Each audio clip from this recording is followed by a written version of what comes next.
Hello, everybody. Aaron the Nintintrovert here, and welcome back to another episode of the PictoChat podcast.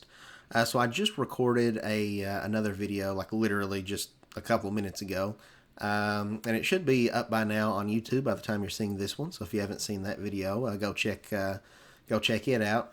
Where I gave my thoughts on the March 2025 Nintendo Direct that we just had a couple of days ago. It's kind of the final Switch 1 Nintendo Direct before the Switch 2 takes the spotlight. And I wanted to get my thoughts out on that presentation. So I did that in a separate video. But then this video is fully dedicated to my hopes, expectations, predictions, whatever you want to call it, my wish list, my dreams, my aspirations for the Nintendo Switch 2 presentation that will be airing in just a couple days at the time of recording this. I'm recording this on March the 30th, and the presentation is coming out on April the 2nd. And yeah, I'm really excited for it, but man, I gotta say, there was a lot that I thought was going to get announced in that Switch 1 presentation, which I talk about in that other video, that just didn't get announced. And so that's really thrown me for a loop as far as my predictions of the Switch 2 presentation. I thought maybe that's where we would have seen the HD ports of Wind Waker that we've been waiting on forever, maybe Twilight Princess. But that didn't happen, so that's got me thinking, are we going to see Zelda in some capacity at this presentation? We also didn't get the rumored Kirby Planet Robobot that, the prominent industry insider Nate the Hate said that Nintendo's got done, and they've, been holding on to it, and that it's going to be coming out on Switch 1. Where was that at? Why was that not here? So that's got me thinking maybe we're going to get something Kirby. I don't necessarily think that Planet Robobot, a port of that, even though a lot of people say it's like one of, if not the best Kirby game, I don't think that's going to get people super excited for the, for the brand new console necessarily. But its absence makes me think that, like, well, yeah, maybe they're going to announce the next big 3D Kirby games, like, the sequel to Forgotten Land. Maybe we're going to get that here in the Switch 2 Direct. I don't know. But yeah, we're going to talk about all that. But really, I feel like anything could happen. Arlo always talks about Nintendo being the kings of left field, and I really feel like that after this presentation here. So frankly, I don't even really know where to begin. I guess maybe the best place would be Nintendo Switch Online. The reason being, I would have put money on Metroid Prime 4 being in the March Nintendo Direct, which it was, but then them ending the Direct by shadow dropping Metroid Prime 2 and 3 HD, being like, they're available right now, download them off the eShop. But they didn't do that. We still don't know if we're going to get Metroid Prime 2 and 3, before the fourth game comes out, which would be really, I feel like, a very questionable business decision, because they did that with Pikmin right before Pikmin 4 came out. They gave us Pikmin 1 and 2 because Pikmin 3 was already on the Switch. That way, if you hadn't played those other games, you could get them and get yourself up to speed ahead of time for the new one. Because, like, I've never played Metroid Prime 2 and 3, so I would love to have those on my Switch and to play those before the brand new game comes out, so that way I'm not missing out on any of the lore or anything. But, they didn't announce that in the past Direct. And again, they didn't announce Wind Waker. There's been all these, like, rumored GameCube remasters, there for a while people were talking about F-Zero GX maybe getting a remaster. But we didn't get any of that, so that's really got me thinking, like, man, the only thing that would really make sense to me, the reason why we didn't get all those, like, ports or remakes or whatever of GameCube games people have been asking for so long for, because it's something easy, right, to just put out on the Switch and then, like, there you go. Is that maybe now's the time. And before this presentation, I would have told you that I think it's too soon. It'd be great, but I don't think it's going to happen anytime soon. But I'm starting to think that maybe during that Switch 2 presentation, they might announce GameCube games coming to Nintendo Switch Online. That would be a huge deal. That would get a lot of people really excited for this new generation, because people love GameCube and have so much nostalgia for it. So yeah, maybe now's the right time. Maybe that's how they're going to give us Wind Waker and Metroid Prime 2. I don't know what they do about Metroid Prime 3, because that was a Wii game, not on GameCube. But yeah, maybe that's how we're going to get Twilight Princess on Switch and, like, all these other games. And I have very mixed feelings about that because personally, I've been waiting years to get GameCube on Switch Online. GameCube, up until the Switch, has been like my favorite Nintendo console, favorite console of all time, really. The Switch, I think, has surpassed it now. There's just so many great games to play on Switch. So many of my childhood favorites have been remastered and look and play better than ever now with quality of life enhancements on the Switch. Plenty of great new original games too, like Metroid Dread and Bowser's Fury and Pokemon Legends Arceus, Smash Brothers Ultimate. But yeah, so like I've been waiting for years for Nintendo to put GameCube games on Nintendo Switch Online, and I would love, like, there's certain games that's like Nintendo's not going to remake that because like why would you? Like Super Smash Brothers Melee, there's no reason to like remake that game because Smash Ultimate, it's got all the characters, it's got most of the stages, but nonetheless, I still have so much nostalgia for Melee, and it would be great to have a way to play that classic game on a modern system without having to dig out the GameCube and dust it off and hook it up and hope the memory card still works and plug in the wired controllers because I didn't have the Wavebird, and if I did, I'd have to get new batteries and put in it. It's a lot less cumbersome just having all those games ready to go on your Switch. But not only that, but GameCube games on NSO would mean now all of a sudden games like Melee and Mario Kart Double Dash are portable. You can play them wherever. You can play them in the car. You can play them in the hospital waiting room. That's incredible. And beyond that, these games would have online now. Melee online, Mario Kart Double Dash online, LAN play with like 16 people or however many you could do that with. The thing that almost nobody got to experience because back then you had to like hook up all these GameCubes together with like 16 controllers, and it was ridiculous. 4 GameCubes, 4 TVs, super expensive setup. Like, but if you could do that through Switch Online, oh my god. And then also there's a lot of games that Nintendo wouldn't port just because they're not, they're maybe kind of more niche, or not everybody loved them. There's not really demand for it. But like Wario World, I'd love to play Wario World again. It's not the best game ever made, but like I've got fond memories, of it growing up as a child. Donkey Kong Jungle Beat. So I would be all for GameCube games coming to Nintendo Switch Online. That would get me so excited I would legitimately cry if that's in this presentation. Now, with that said, I would have put money on us not getting GameCube games this year before that last presentation because I thought, again, that they would give us, because Nintendo, they've really been on a roll lately, re-releasing, like remaking and remastering these old GameCube games. We got Metroid Prime, the first one. It looks beautiful, fantastic remake. We got Paper Mario, The Thousand Year Door, which looks really, really great. Added some cool new features, some quality of life improvements. There are some things I think I maybe do prefer about the GameCube game, to be honest. Like, I don't really love the script changes that they made for the remake necessarily, and kind of censored some of the jokes. And things like that, but still a really, really good remake. Then, they ported Pikmin 1 and 2 to the Switch. So it felt like to me that Nintendo was probably just going to be doing this for the foreseeable future, because there's a lot of other GameCube games they could port or do a remake of. And then after they've gone through all those, then after like, maybe a couple years from now, then we'll do GameCube games on NSO because we already sold these back to you with like definitive HD versions. Now, if you want to play the classics, here's a separate service that lets you do that. So yeah, if Nintendo is going to give us just NSO, put all these games on there, then that tells me that like, well, maybe we're not going to get Wind Waker HD on Switch, for example. And to me, that's the definitive way to play that game. I actually never played the GameCube original. Wind Waker HD is one of my favorite games of all time. It's easily my favorite Zelda game. I love that game so much. The HD version, it looks beautiful. They got all these quality of life improvements like, the sailing. You get the, like, I forget what they call it, but like the super sail, the ultra sail, whatever it is, where you don't have to change the wind direction every 5 seconds. That makes things just way more convenient. And then they streamlined the Triforce Shard, quest late game. So honestly, I've never played it, but if I played the GameCube version, I really don't know if I would love Wind Waker nearly as much as I do from having played the HD version. So I really hope Nintendo still just ports that Wii U remake over to the Switch.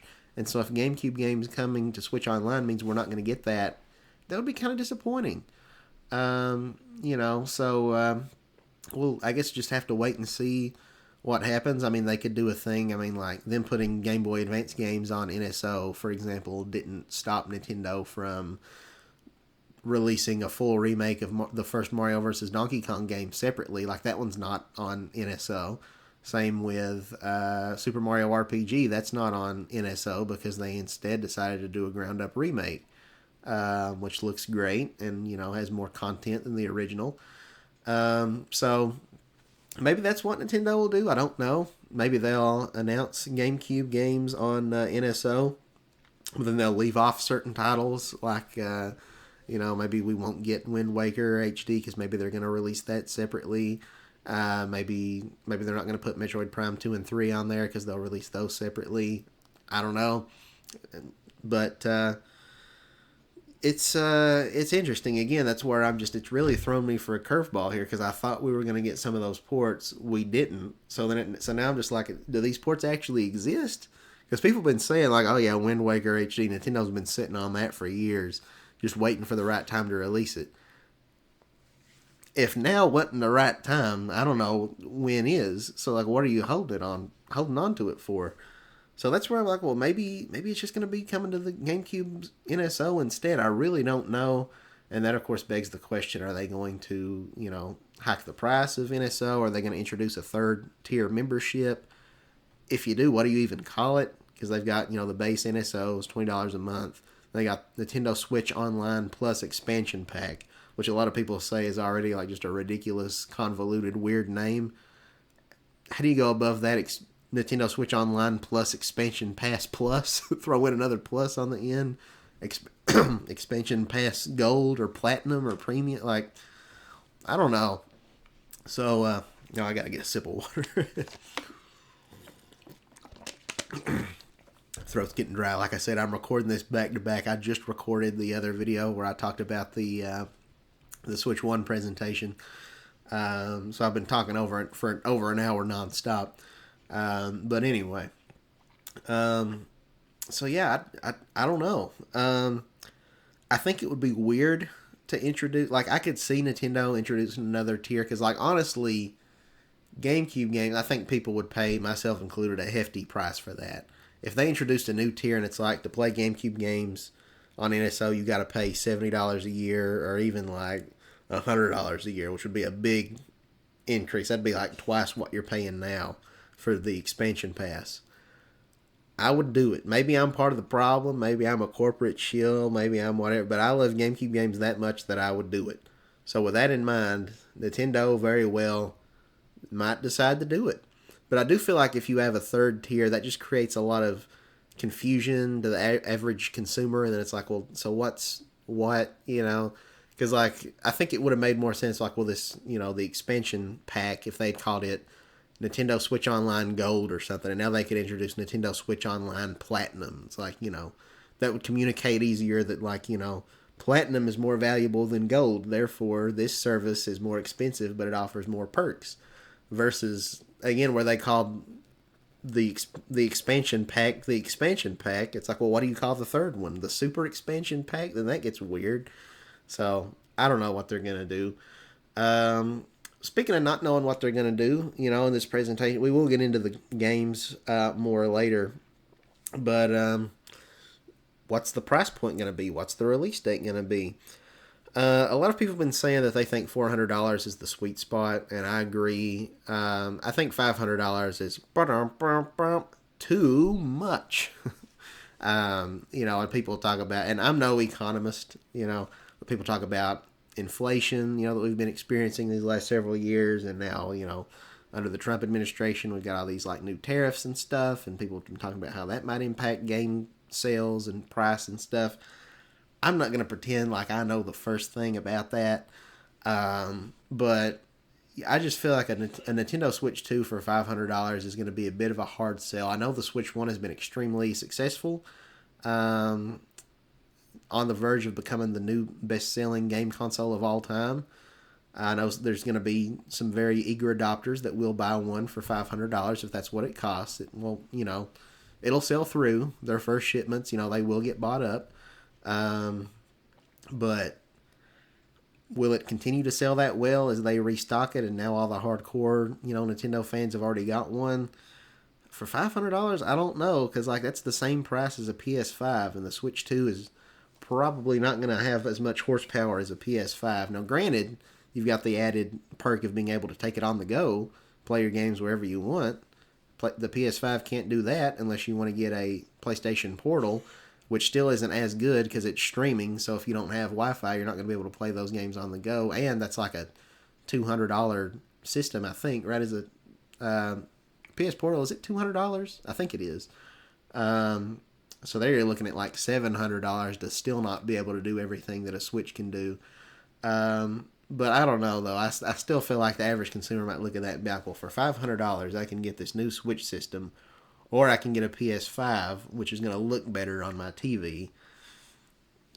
I don't know. I don't think Nintendo needs to play that game. I think they need to go $400, and,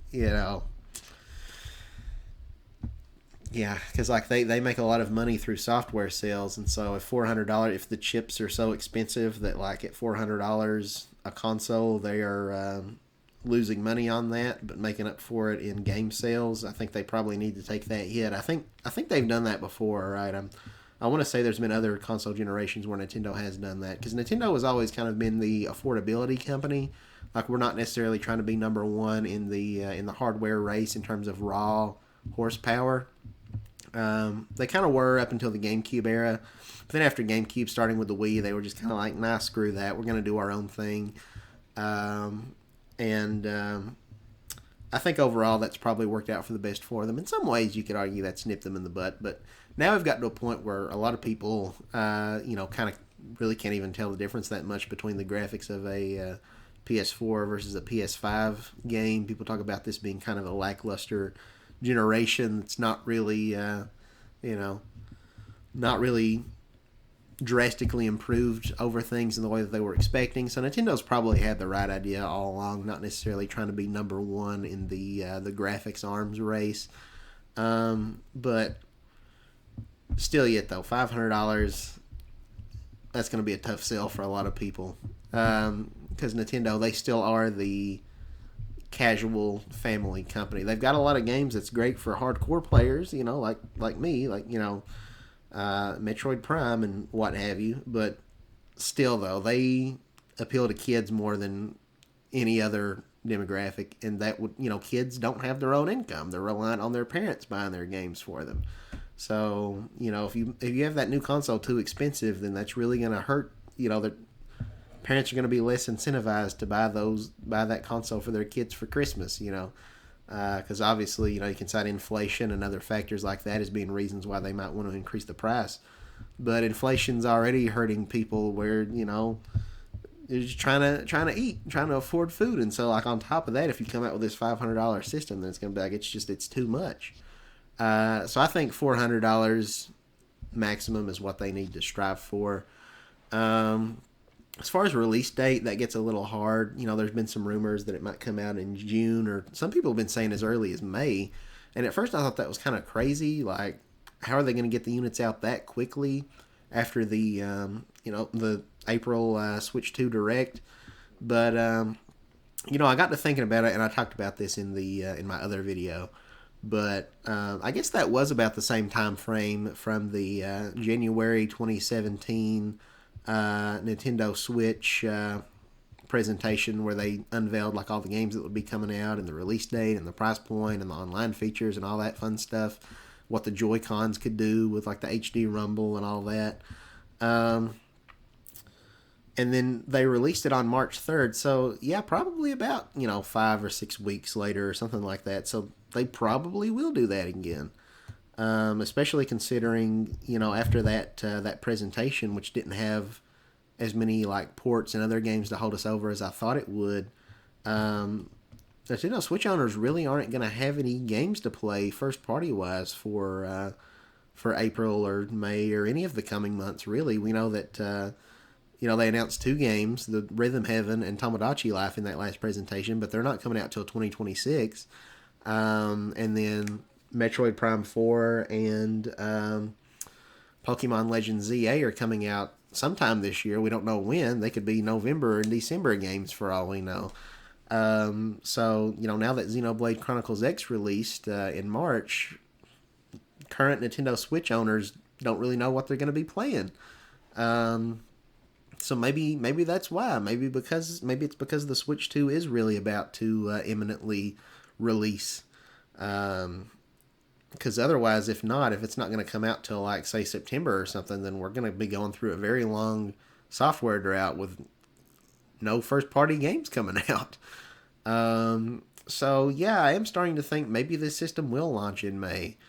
So I guess that's going to be my prediction. I'm not going to pinpoint an exact date like some crazy people might do. I'm just going to say May, maybe early June, like first week of June, at the latest. But yeah, I've been won over. I'm on the camp that it's coming out sooner rather than later. If that last direct had been jam packed with a bunch of Switch 1 games, then I would have been like, all right, well, if they announced Wind Waker and Twilight Princess and Metroid Prime 1 and 2 and Yoshi's Woolly World and all these other ports we've been waiting on, that would be like, all right, we don't really need the Switch 2 right now. But they didn't do that. So yeah, that's kind of where I'm at. As far as online functionality, I don't know if they would talk about this in the presentation, but I guess we know from, from like, I guess, patents and stuff like that I guess the Switch 2 will use, is it like Wi-Fi 6 instead of Wi-Fi 5 or something like that? I don't know fully what that means, but I guess, it means that the internet performance is going to be significantly better, hopefully, so that's a huge relief if true. So maybe they'll talk about that. Maybe they'll show off like an online-focused game. Something that would be very interesting to see. This would have been my prediction, but then there was kind of a curveball thrown in it with the announcement of Tomodachi Life. But I kind of wonder if Nintendo might show us, and maybe this will be like a launch game. Maybe it'll even be like pre-installed software. But like if they're casual game that they're going to launch the system with, might be more of a... it might actually be based on that. If you remember late last year, Nintendo did that weird thing that was only open to the Nintendo Switch Online members who were subscribed, and they selected like 10,000 people. Like there was like a random drawing, or it was like first come, first serve. And so I think it got like filled up in like within like 60 seconds. It was crazy. For people to test out this online thing they were working on, that was like, I don't even know if any like screenshots or gameplay or anything actually came out of that, because Nintendo was weirdly like really confidential about it and like telling people not to share it online, and then like going through and like taking down whenever somebody would share about it. But basically it was like an MMO game. It was like a massive multiplayer online game where you just had, I don't know how many people could be in like one server together at a time, but it's like it's in real time and you're building, and I guess it's maybe a little bit Minecrafty, I don't know. I think there's a chance we could see something from that here, especially if Nintendo's Switch 2 online performance is going to be a lot better. Maybe they do want to show that off here with like, hey, we've got this brand new IP, this new game. Nintendo, we've made an MMO, which we've never done before, to really show off how much better the online is here. I could see that being a thing. And what I would have predicted, because I remember years ago Nintendo was asked, like when Facebook and like Mark Zuckerberg started dabbling in like the metaverse, and these other companies were getting on board with it, like, Nintendo, would you do a metaverse type of thing? And it sounded like they were kind of contemplating it, and that might sound like, oh god, no, but I think it could be interesting. It's not one of those things they immediately shot down, rightfully so. Like when they were asked about AI, Nintendo was more or less like, we've got talented developers. Like AI has always been around in games and always will for things like programming computer character movement. Like in Mario Kart or something, if you're playing against the computers, and Donkey Kong has AI to stay on the racetrack. But beyond that, we've got talented artists, we've got talented writers, we've got talented, character designers and composers and all this other stuff. We don't need AI to do that for us. So I thought that was a really awesome statement.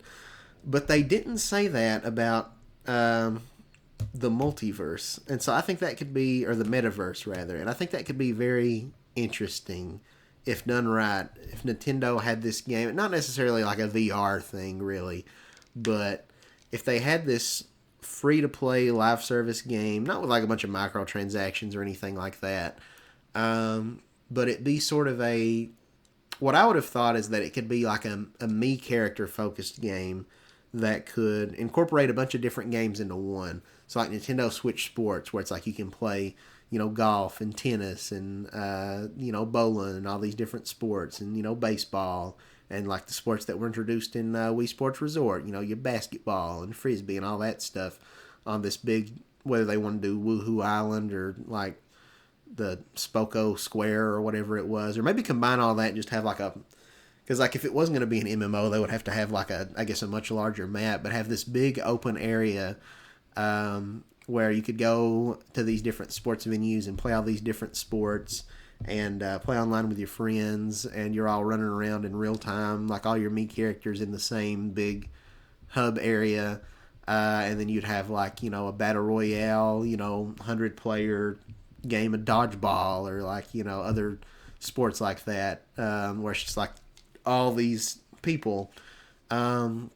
But then also have elements where you're freely exploring, kind of like in Wii Sports Resort, where you could like fly around and find all these landmarks in this big open world, where they had like the free fly mode that was cool, and they also had that in like Pilot Wings Resort.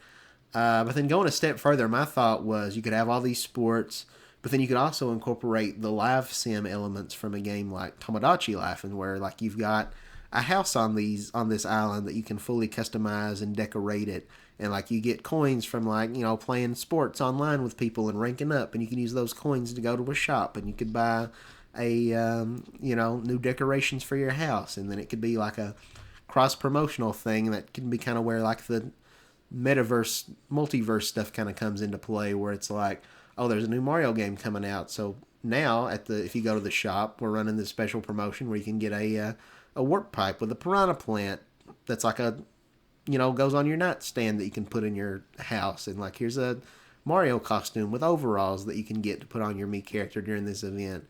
And then when a Zelda game comes out, it's like, oh, now you can get this Triforce, and you can get Link's tunic you can buy to put on your Mii character's head.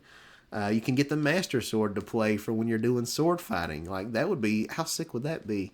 But they've announced we're getting a new Tomodachi Life game that's just a new Tomodachi Life game, which is probably going to be pretty cool. But so that's kind of got me thinking, okay, maybe that's not what we're getting. That would have been sick, though, I think. And they could have, like, just continually updated it throughout, like, the whole, Switch 2's life, adding, like, new games you could play. Maybe they could even add, like, the games that you would find in, like, Clubhouse games, where it's got, like, darts and, like, foosball and checkers and stuff. And then also have, I don't know, maybe even incorporate Nintendogs elements, where you've got, you can adopt a pet from like the shelter, and you can get like cats and dogs and feed them and pet them and take them for walks and stuff.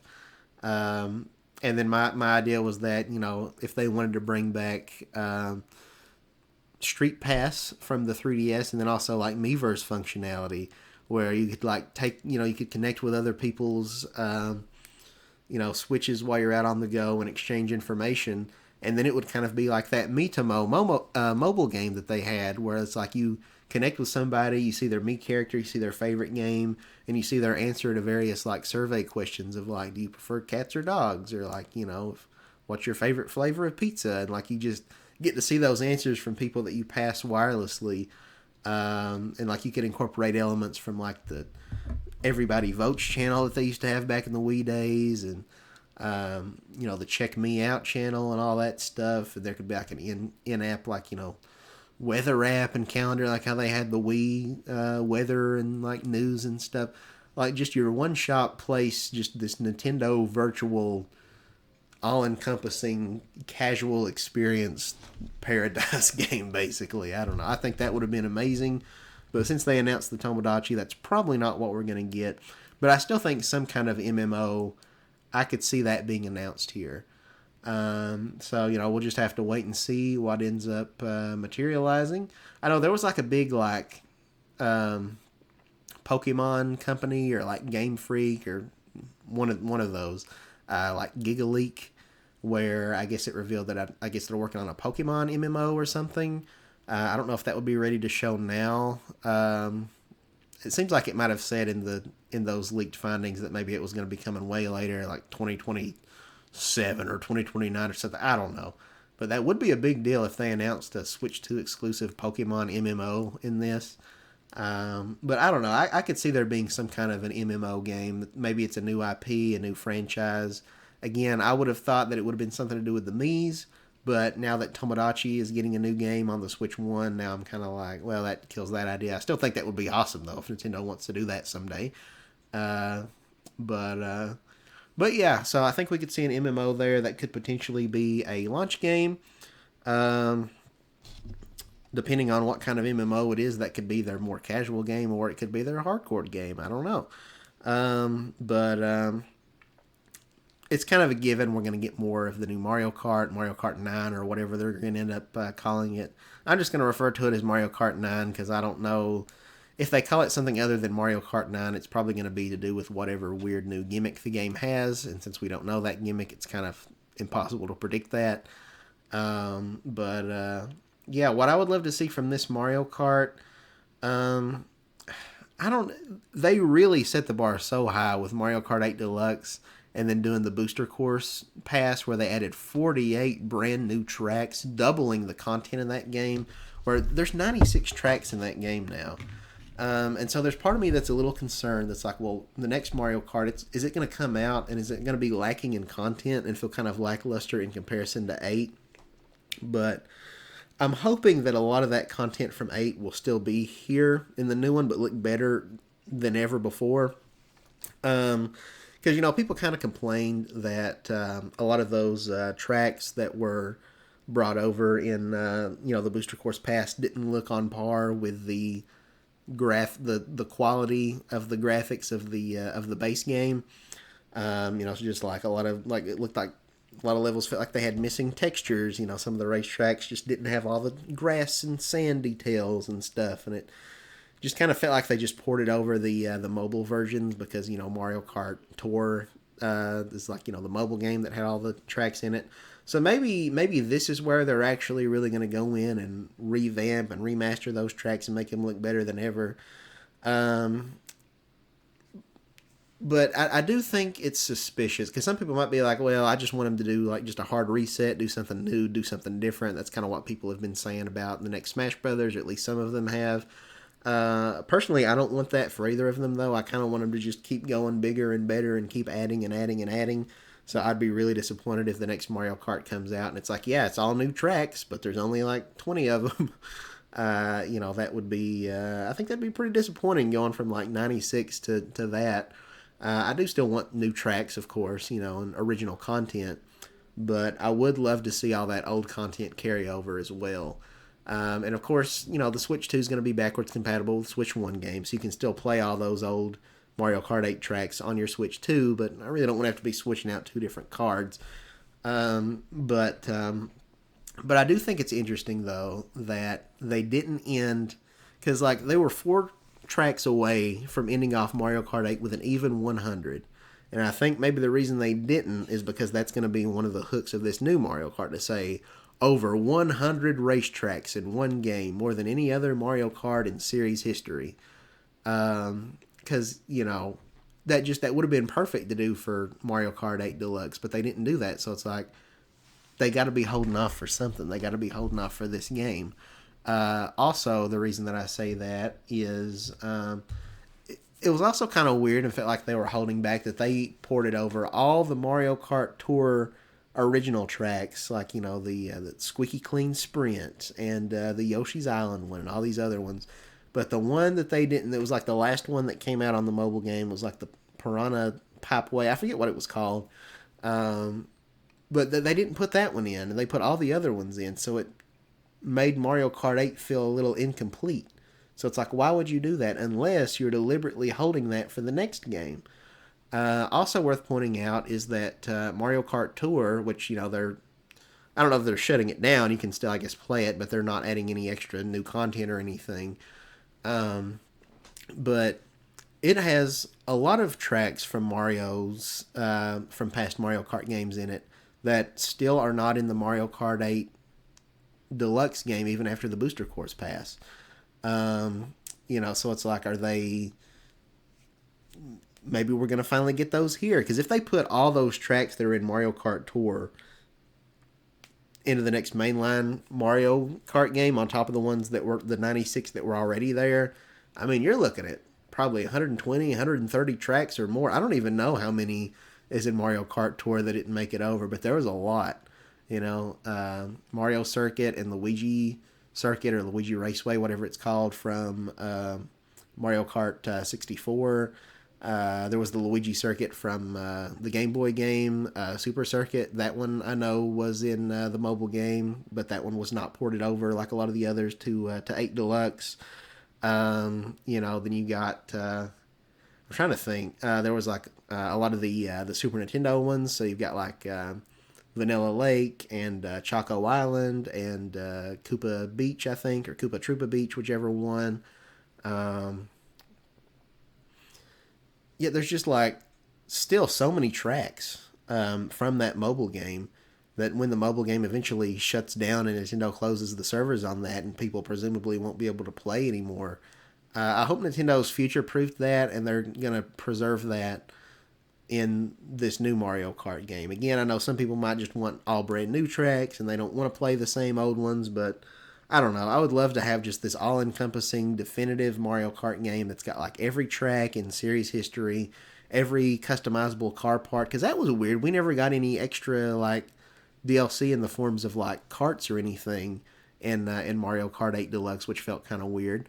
But yeah, there were like so many different vehicle customization options in Tour.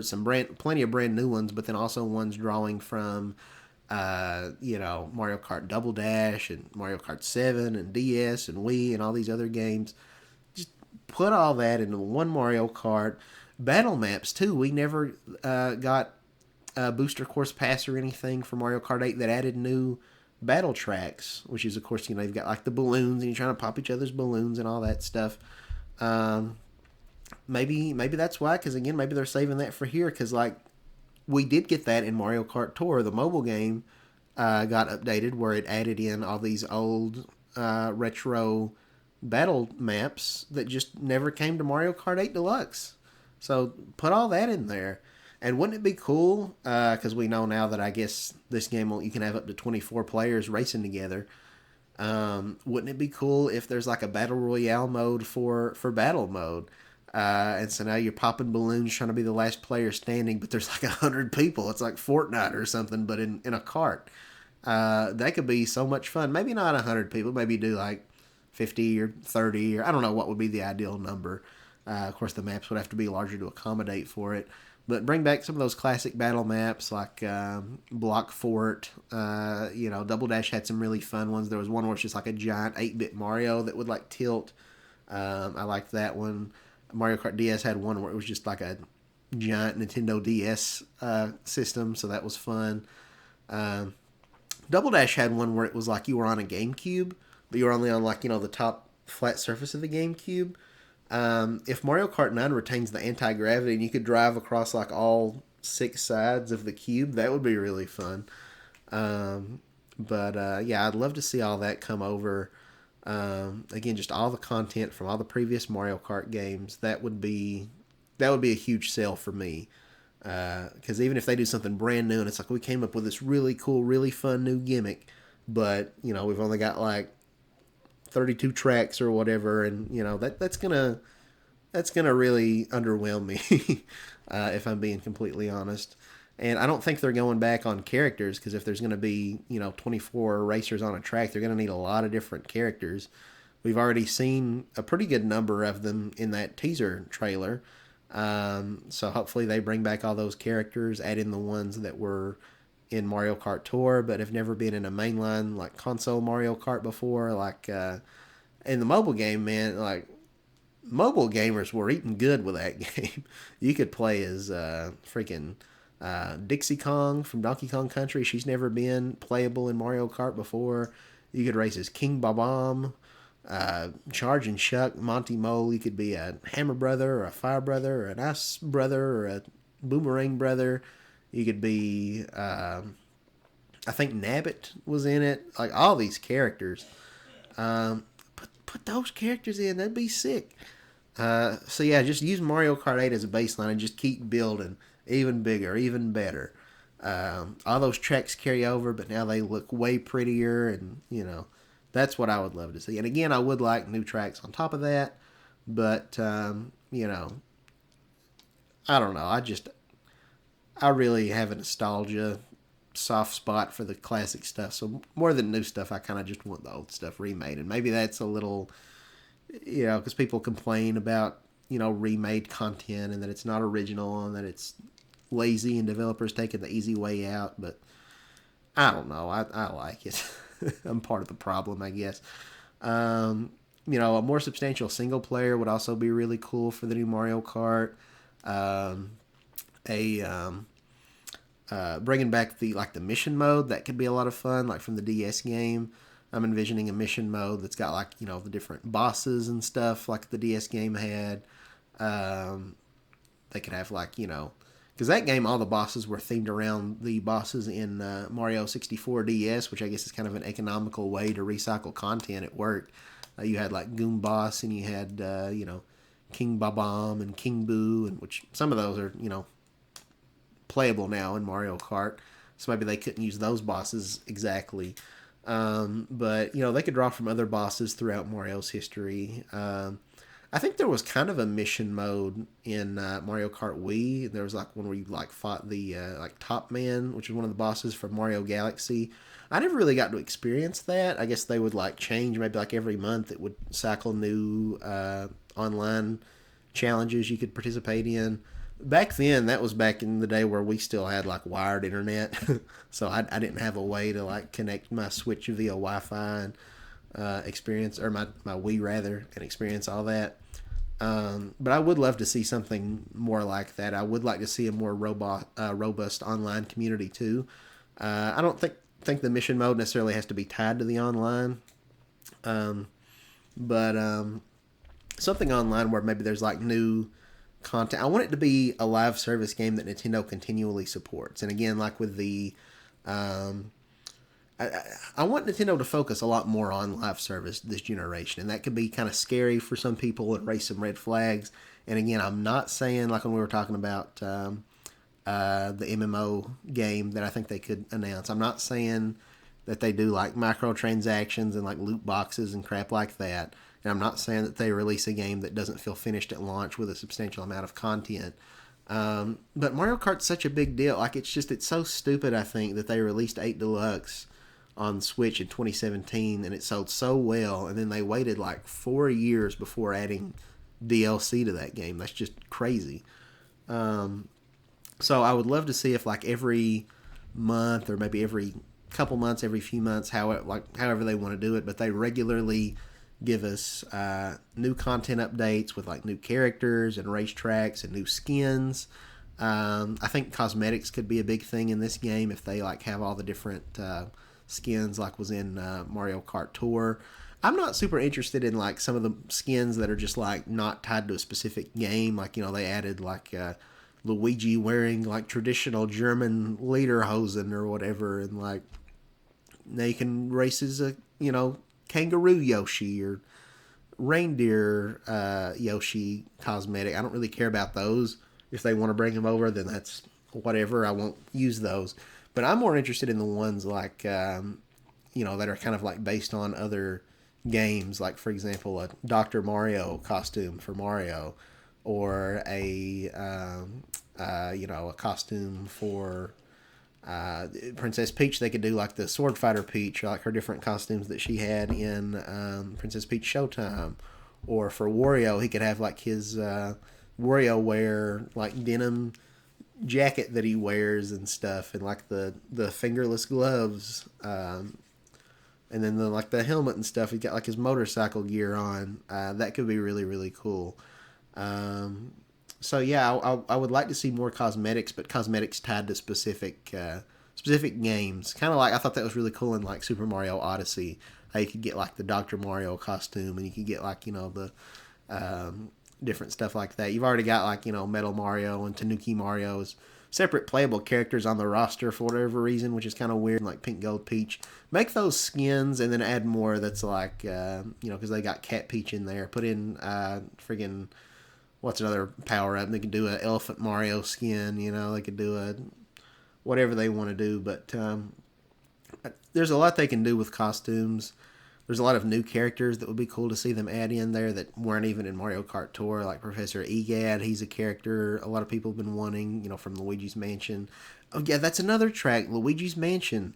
That's a huge one, and Airship Fortress. Those are two of the most popular Mario Kart tracks ever that were in the DS game, and they were remade in the 3DS game, and then they were also ported to the mobile game Mario Kart Tour. Why were those not added in the Mario Kart 8 Deluxe Booster Course Pass? Nintendo has to know that those are fan favorite tracks. Maybe they're saving them for this. So yeah, I really want to see all that stuff come over. As far as original new track ideas, I don't really know.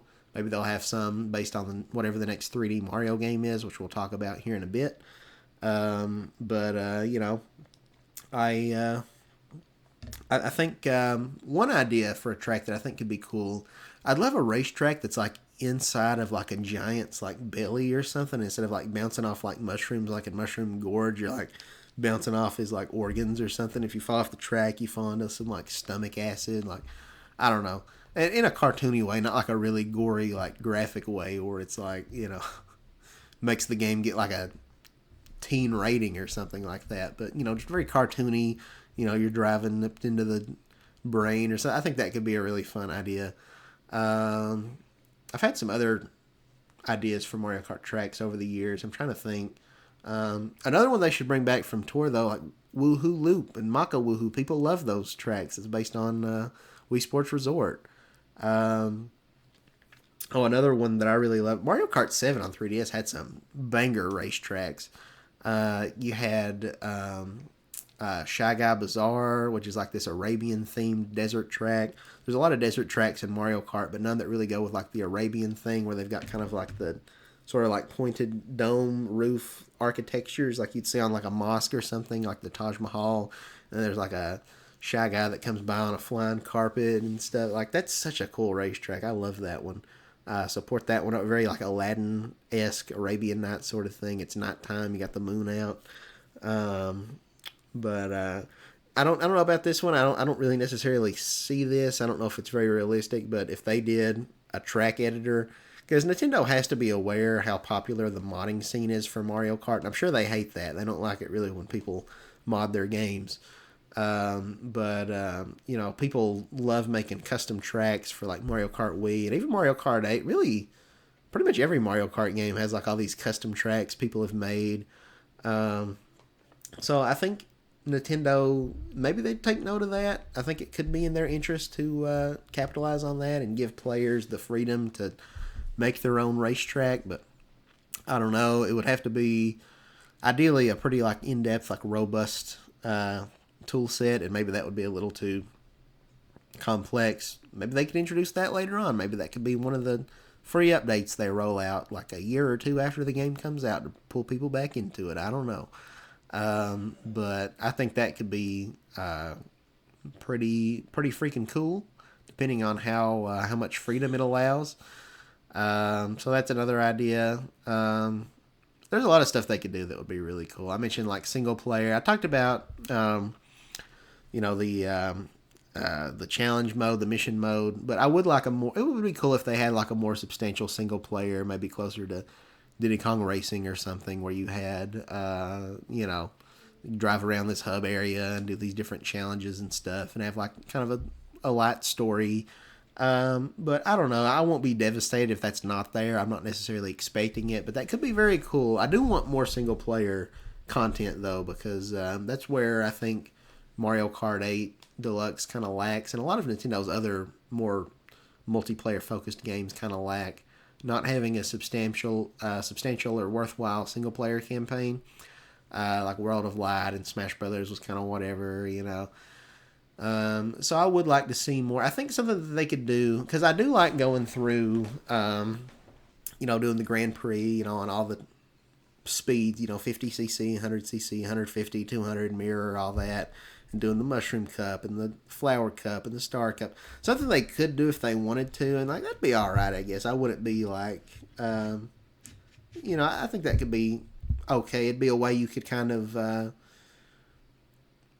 flesh out, like pad out the content without actually having that much new content, but kind of repurposing old stuff. If they had like a bunch of different Grand Prix that kind of, or like different cups that kind of just like remix ones that you've already played. So for example, what I mean is, you've got your Mushroom, your Flower Cup, your Star Cup, all that. They could do like a Ice Cup, and this one has all snow themed tracks in it. So the Ice Cup has DK Summit, and it's got Rosalina's Ice World, and it's got Sherbert Land, and it's got Snowland, and then there could be a Desert Cup, and this one has all desert track. And so it's like tracks you've already played in other cups, but they're in a different order. So now you try to get 3 stars on this combination. Like this one is the NES Cup, or the SNES Cup, and all the tracks are from the original Super Mario Kart. And then this one is I think that could be kind of fun. This one's the DK Cup, so it's got DK Jungle, and it's got DK Pass, and all the different Donkey Kong tracks. That's another one. There's already a couple of Donkey Kong themed snow tracks in Mario Kart. I'm not super crazy about either of them, to be honest, DK Pass or DK Summit. But I would like to see a Donkey Kong track based on Tropical Freeze. I think that could be really, really cool. It's DK's Island, all snowed over. Maybe that's a thing that could be kind of interesting. Maybe it's just the Donkey Kong Jungle track, like was in Mario Kart 7 and 8. But maybe they could add this new mechanic or something where like the stages can change up and there's different environmental effects. And it's like, well, now the level's been frozen over and now everything's a lot more slippery. That could be fun. Maybe that could be like a new like monthly challenges they introduce. It's like a race along Mario Circuit, this kind of more simple basic beginner stage, but now it's frozen over. It's a lot more slick, so it's going to be trickier now. That could be really cool. Or like now there's going to be weather effects. Now it's raining, so that's going to make you more likely to slip and slide, or I don't know, have some like racetrack like on DK Mountain where it's like you launch up to the volcano and you go down. Make it where it's like there's an event that can happen sometimes where it's like now the volcano's erupting, so there's like lava you have to look out for. That could be really awesome. But we'll have to wait and see. People have talked about maybe they'll do something kind of like Mario Wonder. People have speculated about how you can see in one of the shots, of that new track they show, the Super Mario Brothers circuit or whatever, there's like a Yoshi diner, and it looks like there's some special, like glowing, colorful, it looks like a fast food takeout bag that's got a smiley face on it, almost like a Happy Meal or something. We don't know what'll happen when you grab that. Some people think it might be like a Mario Wonder effect that completely augments the world around you. So maybe they could tie my idea in with that, and it's like you grab these special items and then now the level becomes snowy, or for one lap or something, or this or that happens. That could be pretty cool. A track like Dry Desert, now it's got sand pits you have to look out for. There's quicksand everywhere. Like, I don't know. That could be pretty fun though. But Dry Ruins is another good track. That's from the Wii. It's got killer music. I love the music from that one. Bring that one back. A couple of fan favorites. People talk about Delfino Square. I'm not a big fan of that one personally. And then also Toad's Turnpike again, or not Toad's Turnpike, Toad's Factory again, not one of my favorites, but it's a fan favorite, so throw those into Mario Kart 9 as well. Nintendo, why not? I think that's pretty much everything that I would want from Mario Kart 9. Realistically, do I think that's what we're going to get? I really don't know. I don't know what to predict for Mario Kart 9. I'm cautiously optimistic about that game. I love Mario Kart 8. Probably one of my favorite games ever, to be honest, with all the content they've added. Just the gameplay is so much fun. Oh, yeah, if they want to put in like how Mario Kart Tour sort of brought back character-exclusive items, like was in Double Dash, where Bowser could throw like a giant Bowser shell, or Peach and Daisy can like use this heart item that kind of shields them. That could be pretty cool if they brought that sort of thing back. Maybe bring in some new power ups like I don't know, an ice flower or I don't know, whatever else they want to come up with. We probably will see at least one new power up. I don't know what. I wouldn't be disappointed if they get rid of the ones that Mario Kart 8 introduced, though. As much as I love that game, I think the Piranha Plant item kind of sucks. And I also don't like the boomerang. The boomerang, it's good for 3 throws. It'll hit, people going forward, and it can hit them on the way coming back. So it sounds kind of OP.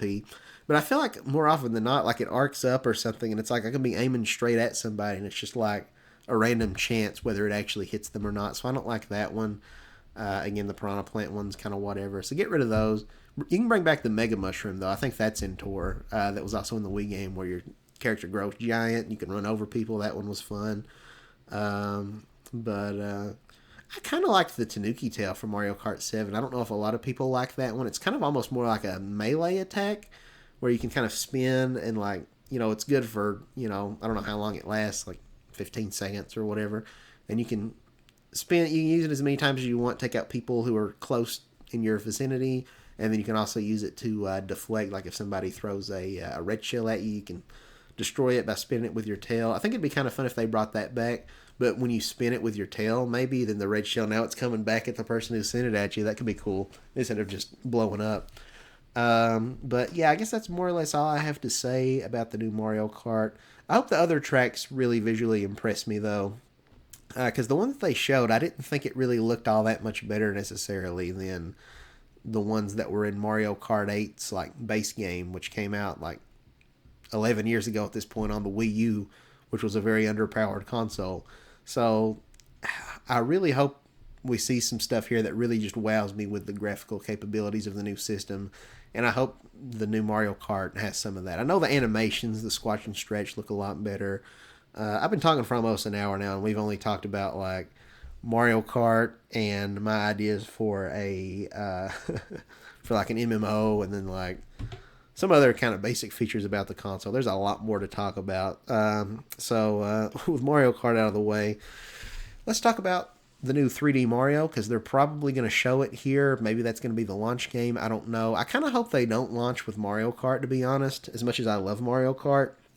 That's a casual game. They can release that closer to Christmas time if they want to, when parents are trying to get a Switch 2 for their kids and all that.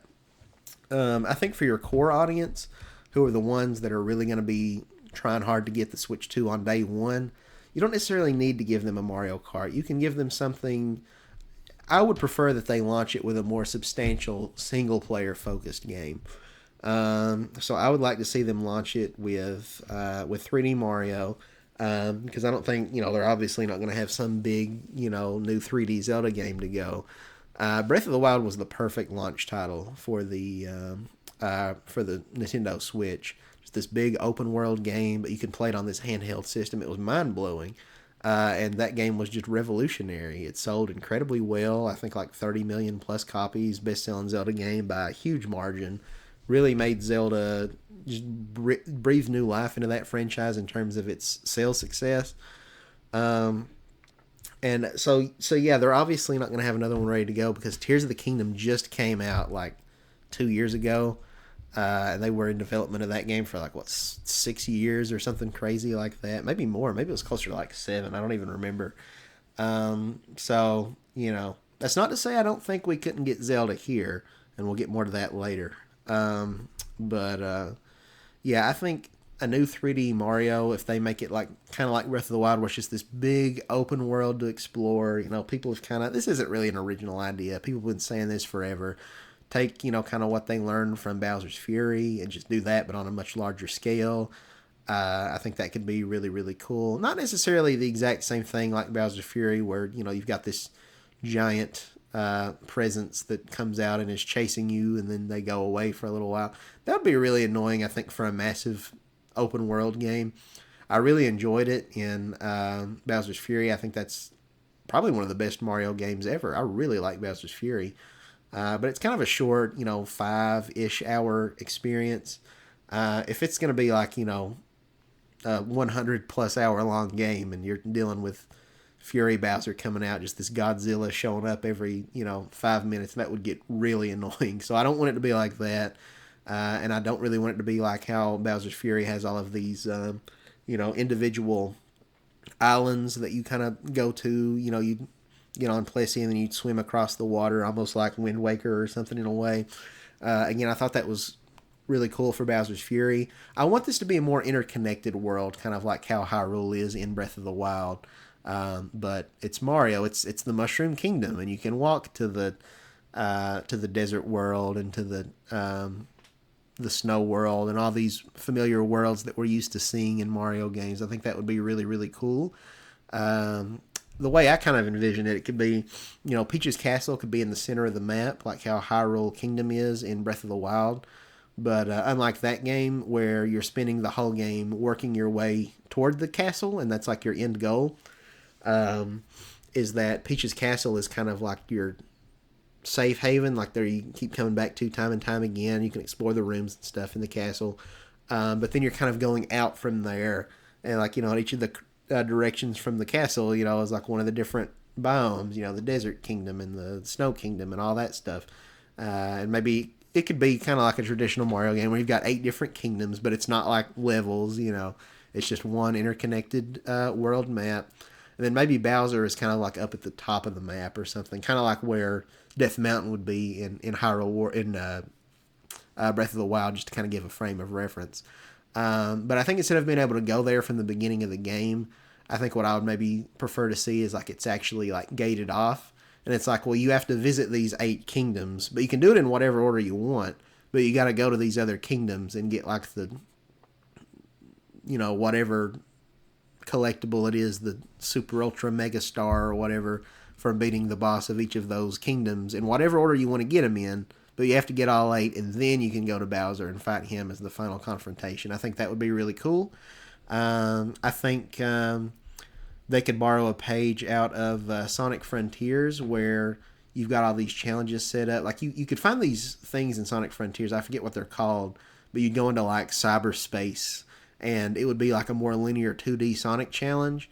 They could do that, but with Mario, and it could be like, instead of having shrines, like in Breath of the Wild had shrines, it could be kind of like that, but it's this Mario game. There's 120 of these, maybe it's warp pipes that you find in the map, and you go into them, and now all of a sudden maybe it's a side-scrolling Mario game, like Super Mario Brothers Wonder for that challenge, or maybe one of them, maybe it's more like how Mario Sunshine had those levels where, like, you lose FLUDD, and so you're platforming, it's 3D, but it's linear, kind of like, Mario 3D World or something like that. I think that could be fun, these linear challenges that you find in this open world game. Maybe there could even be some of them where you get FLUDD, and it's like, for this challenge, you've got to, manage your water supply, and you're going around and you're squirting enemies, and you're using the jetpack, and you're hovering. And then there might be another one where it's like Mario Galaxy, you're in outer space for this one, and you're floating around, and there's star bits, and you're blasting through launch stars. That could be so cool. For this one, we're going to give you Cappy, and so you can possess enemies like you could in Mario Odyssey. That would be, I think, really, really fun. I don't know what the main method of traversal would be. Maybe, you ride Yoshi's, but even then, Yoshi can only run so fast. So I don't know how you would be traversing this open world. I've heard some people say, well, what if you got in a cart and race around like Mario Kart? But like, no, then you're not playing a Mario platformer anymore. You're playing a Mario Kart game. So I don't know if I'd really want that. Plessie wouldn't really work because, again, I envision this as more not a bunch of like standalone islands. So there might be some bodies of water you can swim in and explore, some underwater segments and stuff. But the bulk of the game wouldn't be traversing through water, So I don't know, but I think something that could be kind of neat, instead of having like how Breath of the Wild had the paraglider, I would love to see them finally. I've wanted this for ages now, so why not now? To bring back the cape feather from Super Mario World, and so you could kind of fly through levels doing that that you could back on the Super Nintendo. I can envision that being on the box art. It's like Mario and Luigi and Peach and, I don't know, Daisy and Toad, and they're all doing that or something. Because I think that could be fun if this game had a bunch of different playable characters as well, and it had local and online co-op, and so you could get up like with up to three of your friends or something, or four. I don't know how many people, maybe eight. But to where you can play together, kind of like how I think Pokemon Scarlet and Violet had something similar. I never did that, but it's like you guys can be playing together. And if you want to stick together, you can, or if you want to go to complete separate ends of the map and do your own thing, you can do that too. But I think that could be really, really cool if you could do that, like online or locally. That could be a whole lot of fun, especially if the Switch 2 has some kind of enhanced voice chatting features, which maybe we'll learn about. I'm not going to spend a lot of time talking about that. But that would be nice, though, if you just had native voice chat and didn't have to use that stupid NSO app. I feel like maybe they're going to phase that app out, considering they've been coming out with all these other ones, like the Nintendo Today app and all this other stuff. I think maybe they've realized that Switch Online app is cumbersome and doesn't work, and they are going to have something more traditional. But yeah, I think potentially this could be a good game to utilize that. But moving on, there's so many other games that we could talk about. I might just have to start rapid firing through some of these. I don't feel confident enough that I'd put money on it, but I think it would be really, really cool if they were to end on Super Smash Brothers. And again, some people might not love this, but for me personally, I would be really, really upset if they do a hard reset like some people have talked about. Again, kind of like with Mario Kart, and they strip it back and it's like, okay, we've only got 20 fighters, but we've reworked how Smash Brothers fundamentally works because we peaked at Ultimate and we can't top that, so we're not even going to try. So now it's a 3D fighting game, but we've revamped everybody's movesets, and now we've incorporated like Cappy and all this other stuff, and Donkey Kong doesn't have his same 20-year-old moveset. I get why people would want like the revamped movesets for certain characters and stuff like that, which I feel like we already saw a little bit of that in Ultimate with, like, for example, Ganondorf finally being able to use his sword as an attack. So I feel like they could still work on tweaks and, updating old movesets like that without having to do a hard reset. And I feel like at this point, Smash Brothers has become like that's so core to its identity now is having all these third party characters and stuff. It's this celebration of not even just Nintendo anymore, but just gaming as a whole. And to see Sonic and Pac-Man fight Mario and Link, and then you got Mega Man there. That's special, and I really don't want to see him go back on that. Now we've got Sora, and people say, well, where do they even go from here? But there's so many other characters, I mean, like, it's not unrealistic they could get Master Chief in there, and that would be huge. Again, we talked about before, but now we've got like Sony exclusives that are coming to the Switch now with Patapon and stuff. So like, are they cozying up with Nintendo? Could we get like, imagine if you could play like that would sound so unrealistic like 8 years ago, but it's not completely out of the realm of possibility. In the next Smash Brothers game, you could get like friggin' Master Chief and Kratos in there fighting Mario. Like, dude, like, can you fathom how big of a deal that would be? Then there's stuff like, Overwatch is huge. They could put Tracer in there. They could put a Fortnite representative. I think a stage that took place like on the battle bus could be really fun. And they could add new first party characters, of course, too. I think Waluigi is a no-brainer. Like, they know the demand for Waluigi, so I think if they come out with a new Smash Brothers and don't have Waluigi, I would be incredibly shocked. And like Pauline, she's become really important in the Mario franchise now, so they could do her or Captain Toad. I did a whole separate video, so go check that out if you want to. I think it was maybe last week's podcast talking about what I'd like to see in the next Smash Brothers game. So I won't spend a ton of time here talking about it, but like, yeah, there's plenty of characters they could add that would get people really excited. It didn't have to end with, Sora being the end all be all. I mean, look at, Lara Croft, probably one of the most iconic female characters in all of gaming. Tomb Raider's, one of the flagship PS1 franchises. Put her in Smash Brothers. Finally put Shantae or Shovel Knight to get some indie representation in there. Crash Bandicoot, Spyro the Dragon, Rayman. I'd probably pee my pants over those 3 announcements to get them in there. Yeah, I think the next Smash Brothers game, again, I don't want to spend too much time talking about it, but to just kind of summarize some of the stuff I said in that other video, I'd like to see it. This is one case where I would be okay with getting a Switch game ported to the Switch 2 if they wanted to port it. like Super Smash Bros. Ultimate Deluxe or Super Smash Bros. Ultimate 2, which might sound like a ridiculous name, but look at all the different versions of Street Fighter Ultimate, Street Fighter Ultimate, Street Fighter 2 Turbo Championship Edition, Street Fighter 2, blah, blah, blah. So, I don't know, but just an enhanced version of that game that just keeps adding more and more characters and stages. And if they're not redoing everything from the ground up, and again, if they want to tweak some characters' movesets, like make Donkey Kong a little bit more modern, they could update Bowser to, instead of Giga Bowser, his final smash could be Fury Bowser now, right? And then Peach, she could get like, use her like Sword Fighter Peach or like other, moves and costumes from that game. I would like to see more costumes too. Speaking of that, where I hate how Adult Link is always just the Link based off the most recently released 3D Zelda game for the most part. So like I would love if in the next Smash Brothers game you can be Breath of the Wild Link, or if you wanted to, you could opt for a skin that makes you look like Twilight Princess Link or Skyward Sword or Ocarina of Time Link. I think that would be great. But Tears of the Kingdom, where he's got his longer hair and he's got the one robot arm.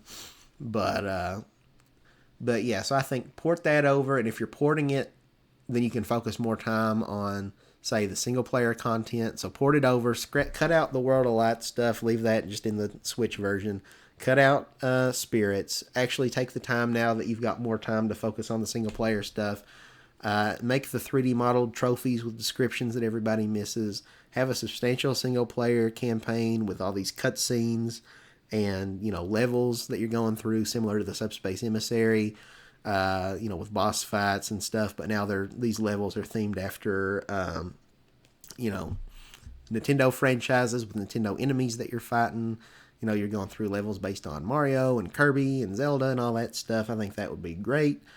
Bring back Smash Run finally. So I think there's still a lot they could do with Smash Brothers without having to hit a hard reset, and I really hope that's not what they decide to do. But moving on, other things they could potentially announce. Let's see, Kid Icarus Uprising remake. That would be the dream. I don't know that this direct is going to be too focused on remakes, but I think that one would be a huge deal. They could have done it on Switch 1. I wouldn't have ruled out the possibility that it could have been in that past Nintendo Direct, but it wasn't.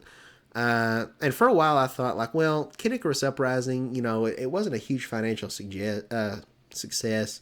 I don't know, maybe Nintendo's not confident enough, because that was kind of a 3DS launch title, and it didn't really, it might have sold over 1 million, but it didn't exactly do gangbusters, and like that game clearly had a lot of budget that went into it. So I don't know how much money was made off of it. It had all kinds of like very expensive voice actors in there too. But that game is so good. It's my favorite game on 3DS, and it could really benefit from the supposed mouse controls that we're gonna have from putting the Joy-Con on its side. So maybe that game would be a perfect showcase for it, and maybe that's why we've not got Kid Icarus on the Switch yet. Maybe it's going to be a Switch 2 thing. But I would love to see that. And I don't think you would necessarily have to have Sakurai direct it. I think maybe he could be kind of a supervisal role, making sure they get some things right. But if he wants to, mainly be focusing on Smash, I don't know. I'm going to kill the poor man. People talk about how he's overworked and needs to take a break, and I'm over here like, Sakurai can juggle 2 games. But no, I think maybe he could have kind of a more hands-off role, though, on Kid Icarus. I don't know that he necessarily needs to be involved every step of the way. If it is just going to be a remake, maybe they could add like 5 new chapters, because the game consists of 25 chapters in total. Each chapter being, a level. They could have like 5 of them that are like focused on like Dark Pit or something, like the Dark Pit epilogue, like how we had the Magolor epilogue or something in Kirby. That could be kind of fun. But Kid Icarus Uprising, could we see it there? I don't know, but I would sure love to see it. And then moving on, we have... I'm not really a big Fire Emblem guy personally, but like supposedly Nintendo's been done with like a remake of Fire Emblem Genealogy of the Holy War, which I guess was like a Super Nintendo exclusive, and they've been sitting on it for like years now. I don't know if that's true or not. Could we get that here?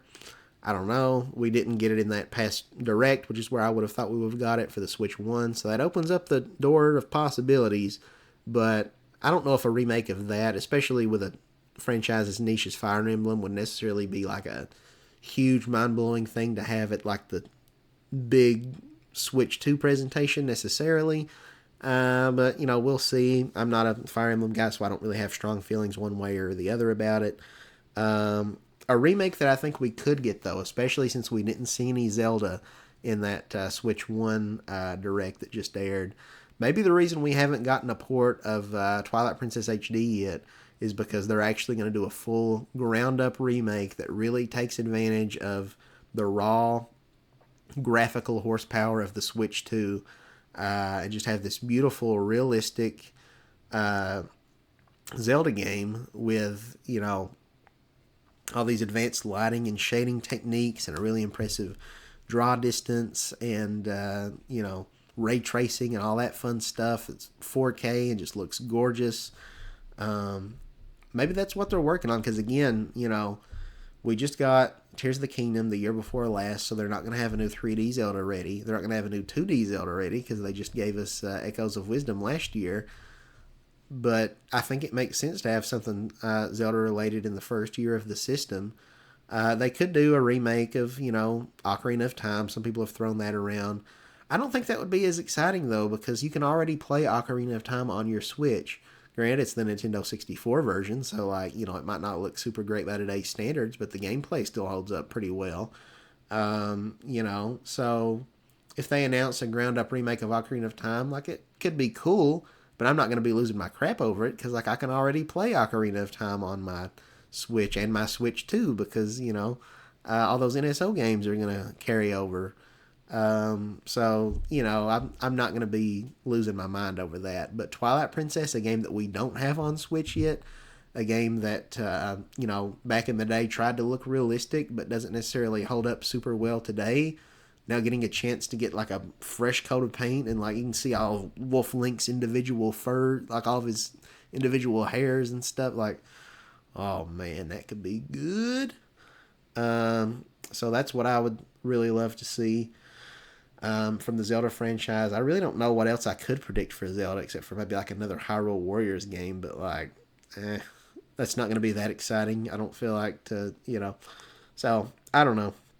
But moving on, I really want, this is a third party thing, but Pac-Man World 2 Repack, please announce this as being a real game that exists. Namco, you're celebrating Pac-Man's 45th anniversary this year. The fan demand. People have been wanting it. I feel like they're teasing it. They put out a survey a year or two ago asking people would you buy a Pac-Man World 2 remake? What about a Pac-Man World 3 remake? What about a Pac-Man World 4? And of course I checked a big fat yes to every one of those. So now do it, Namco. You keep referencing it, You'll put out this trailer, Happy Birthday Pac-Man, and show this montage of all the games he's in, including Pac-Man World 2. Just do it, please. I'm begging you. I want that so bad.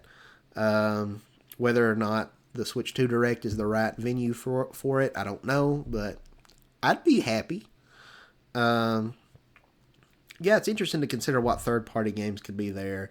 As far as Namco goes, just while we're talking about Pac-Man, there were rumors about, not so much rumors as I guess there was a patent for a new Katamari Damacy game. Maybe we could see that here. I'd love to see something from Rayman because, we know that Ubisoft is working on something with Rayman. And I've been saying this for months now, and I'll continue to say it. Whatever it is, if they are remaking one of the older Rayman games, they need to call it Rayman Raymastered. And that's a hill I will die on. Raymastered, I think, is a hilarious title, and they should do that. But there was also this weird rumor of someone saying that they reached out to Ubisoft and asked them to make something Rayman related for Switch 1 to help pad out the Switch 1 software library. I don't know if that rumor was substantiated by anything. And to me, that's kind of weird. Did the console, holders do that? Reach out to third parties and be like, hey, can I, it's not really commissioning them, I don't guess. I don't guess you're really paying them to do it, but just being like, hey, do me a solid and make this game. That just seems kind of weird. If I were Ubisoft, I might be a little bit offended by that. Like we make the games, you know, you just worry about whatever. Like, I don't know, but I'd love to see something Rayman. Uh, so I don't know. And then of course there's going to be a lot of the big AAA titles.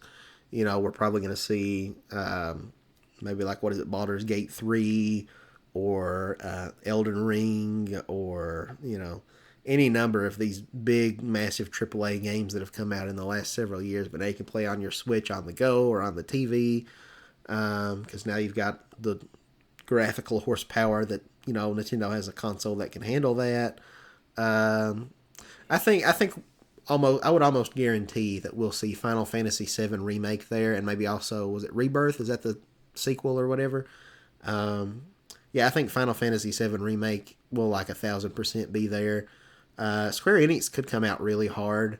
You know, now might be the time maybe to announce if they're working on a Chrono Trigger remake. I know people have been asking about that for a long time. Maybe give us finally native ports of all the Kingdom Hearts games. You know, 1, 2, and 3, and 1.5D remix 365 divided by 2 Dream Drop, whatever. Put all that on Switch. Because you can technically play those games on Switch, but it's only through crappy cloud streaming. And so, like, nobody wanted that.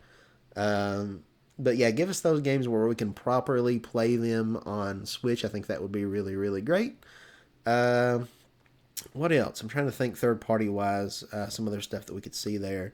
Um, Capcom might have some Monster Hunter, maybe announce Monster Hunter Wilds, or they could even dip back into their catalog and give you know, Monster Hunter World. Although I don't know if that would be super exciting with Wilds out now. But you know, that's a possibility. Capcom also owns Mega Man. Maybe they might want to announce something new Mega Man related, because that could be pretty cool. Because at the big January Nintendo Direct, they kind of unveiled, you know, back in 2017, they announced, you know, they were bringing Bomberman back from the dead and stuff. So that was pretty cool to see. So maybe we'll see something like that. You know, Konami coming in with something cool. Uh, yeah, I'm trying to think other third parties. Oh, Metal Gear. What was that? Is it Metal Gear Solid? Is it 2, the Twin Snakes? Is that the one that's getting a remake on like PlayStation and stuff? They could announce that coming to the Switch too, or maybe show off the Metal Gear Solid. What is it, like the Master Collection Volume 2 or whatever? I don't know if we've seen any gameplay of that, because Volume 1's on the Switch. I don't think Volume 2 would be able to, if it's going to have like, you know, the newer Metal Gear games on there. So that could be something. Microsoft, we're probably going to see, you know, I mean, they've pretty much all but confirmed, like, yeah, we're really interested in having having Halo on this system. I feel like Phil Spencer's done literally everything but explicitly confirm that. So we're probably going to see Master Chief on the Switch, and maybe Forza Horizon and whatever the crap else that PlayStation owns. I mean, Xbox owns. Maybe some PlayStation stuff. You never know after that last Nintendo Direct. It's like, screw it. Everybody wants to be Nintendo's friend now. um, but, oh yeah, something else I wanted to talk about. I'm just kind of going all over the place. Here we'll talk about first party. Now we'll talk about hardware. Now we'll talk about third party. Now we'll go back to hardware. Now we'll talk about it. But hardware-wise, I think we're going to see, you know, because the Switch introduced HD Rumble, which was kind of a neat gimmick, but it feels like it failed to live up. Then PlayStation came along. They kind of stole that idea, but they did it even better with the DualSense, which feels great in your hands. So I think Nintendo's going to announce, they're going to, you know, talk about the Switch 2 having Ultra HD Rumble or something. They could call it 4K Rumble, but that would be stupid. But yeah, like new and improved Rumble. I don't think they're going to scrap that. I think they're going to continue to iterate on that. I hope they also, hardware-wise, maybe announce something, because I would have loved to have seen them go back to like the IR pointer controllers for that more one-to-one precision. I thought it would have been a good idea if like they took the IR sensor that's in the back of the Joy-Con, put like a little one, like a little lens on top, like between the R and the ZR buttons, and then put where the Switch dock has like an IR sensor built in on it. So you've got the camera and then the sensor to kind of replicate having like the sensor bar and stuff like the Wii remote, but they didn't do that.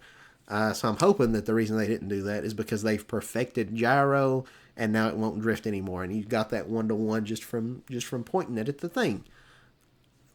Don't know how realistic that is, but man, that would be really great if you could have that 1-to-1 motion controls again. That would really open the door to some ports. Which I guess if they're going to do the mouse thing, that could replace the need for that. But I don't know. Having both work flawlessly would be nice, though, because different ones might be preferential in different circumstances. We'll probably finally figure out what that gosh darn C button does. I really hope the rumors are true about it being like a cast feature where you can kind of like stream onto your TV. One recent claim was saying that like you would have to have two switches to do it, one in the dock and one in handheld. That seems extra cumbersome and kind of weird, so hopefully that's not the case. But I would love for there to be a way for Nintendo to be able to port over some of those Wii U games like Nintendo Land. I thought the asymmetrical multiplayer in that was so much fun. So, I would love to see that carry over into this new generation, to where, you've got one player looking on the handheld screen and everyone else is playing on the TV screen. You can kind of replicate that already on the Switch if you do have to have two systems though, one in the dock and one in handheld, in a game like Pac-Man Versus that kind of does that sort of thing. But yeah, so I hope that's a feature, or like if you're playing Wind Waker HD or whatever, you can. It's kind of like when you used to have the gamepad, so now you've got the action on the TV, but you can look down and you've got your screen that shows your map while you're sailing the seas, and you don't have to pause it to check the map and then slow down you getting to your destination. And then also that could make it easier to have like, DS games to be ported over, and there's been also those speculations of with that USB-C port or whatever at the top that maybe you can plug in a second screen and now it's like a giant DS. So I don't know. Some of that sounds ridiculous, but I'd love it. I'm all here for it. I just love a way to easily, without compromising on anything, be able to play all those those Wii U and DS and 3DS games on my next Nintendo system. What else do I want to talk about? Themes and folders and themes.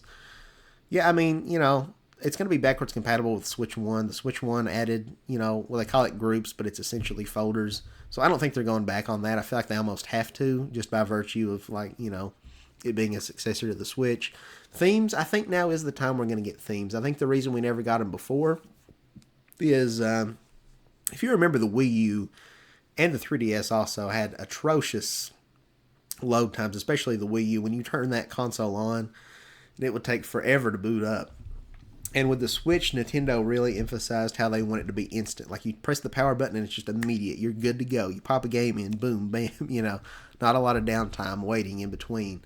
And so I think, like having just this, because really if you look closely at all of your Switch game icons, if you get close up on them, they're very low resolution, honestly. So I think, having this like crisp, even though it sounds like not a lot, just this 1080p JPEG, in the background, and then maybe some music playing. Maybe that just would have slowed it down, that much more to where Nintendo was just like, it's not going to make it as snappy as we want it to be, so we're not going to have themes.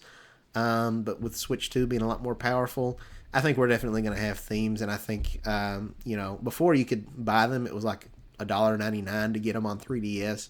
I think what they'll do instead is that it'll be a perk tied to Nintendo Switch Online, or they could do that, or they could make it tied to your My Nintendo Platinum points. If you're a paid Switch Online member, either you get like these free monthly themes based on different games, or it can be a thing you save up your points in the same way that you can spend them on little profile icons for your NSO account, So I think one of those two measures, hopefully they're not going to make us pay like actual money for those, but they could. But I think it would be preferential. Like, I think that could be a fun little bonus perk for Switch Online. So there's that. And what else do I want to talk about? What else do I want to touch on? I guess that's probably it as far as like hardware stuff goes, unless I think it's something random and come back to it. Well, yeah, I guess, if they were to bring back Street Pass, that could be pretty fun. Have your system with you in sleep mode, And if you pass somebody, you can exchange some information, and then maybe, more social features. Maybe have something like Miiverse again. That could be pretty fun. But I don't know. Again, those would have worked, I think, really cool for a me-focused MMO game, but they aren't going that route apparently because Tomodachi exists now on Switch. What else would I want to see there? I do think a new platform for Switch Online is likely at this point. Before I would have said I think it's too soon for GameCube. We already talked about that. If not GameCube, maybe they could do DS instead. But GameCube would really get the hype going if they did that though. What else do I want to talk about with this? I guess going back to the games, I think there's a strong chance we could see Animal Crossing. New Horizons, I think, blew past Nintendo's expectations, which we, of course, had the pandemic and all that stuff. But, that was a pretty huge deal when that game came out. One of the best-selling games on the system. I think maybe second best after Mario Kart. It might have sold, maybe it was like 45 million or more. I don't know. It sold a lot, though. So I think with that said, Animal Crossing is made by the same development team that makes Splatoon. And so we already got Splatoon. So we got Splatoon 2 on the Switch. That was it came out early during the launch window because Splatoon was also a massive success. So they had that early on. Then Animal Crossing New Horizons came out, and then they came out with Splatoon 3. So if they continue that pattern, probably the right thing to do would be to come out with Animal Crossing, have that in the launch year, a brand new Animal Crossing. Then again, though, you could argue that depending on, if the new Tomodachi Life game is going to have be a more, 3D roaming around experience and not just you being this bodiless entity watching over everything, which based on the trailer, I feel like it might be, maybe they wouldn't want those two coming out real close together. I don't know. But I feel like it could make a lot of sense and really get a lot of casual people to buy a Switch 2 if they announce early on that, brand new Animal Crossing coming out. Don't really have a lot in terms of predictions for it because I'm not really a big Animal Crossing person myself, but hopefully it will feel a lot more fleshed out at launch. And, I want them to support it with content updates, over a long term, have a roadmap. But the base game needs to feel finished and not like it was rushed out with a bunch of missing features. But yeah, I think it would make sense to have that come out early on and then, then work on Splatoon 4 or whatever later. That can wait. That said, Splatoon is a huge deal, just like Animal Crossing. And, it's a big competitive game. It's a big showcase for online. So maybe I think they could have a Splatoon game there, but maybe it's not the next mainline game. Maybe they could do a spin-off, have a single-player focused campaign where you're exploring around kind of this open-ended area. Because I think when they first teased Splatoon 3, I think a lot of us kind of assumed from that teaser that it was going to have a more open-world single-player focus. They show that desert scape, and there's an upside-down Eiffel Tower or something that's covered in sand. And it looked like a big open environment, but that ended up not being what the final game is. But, that could be... Maybe that's why it took so long for Splatoon 3 to come out. Because they had that teaser and then that game didn't come out for another 2 years or more.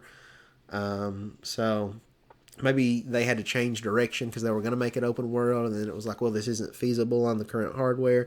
But I think some kind of single player focused, more open world Splatoon game. And they could maybe have local or online co-op or something. That could be pretty fun. But yeah, that would be because I'm not I'm not super great at competitive shooters, to be honest.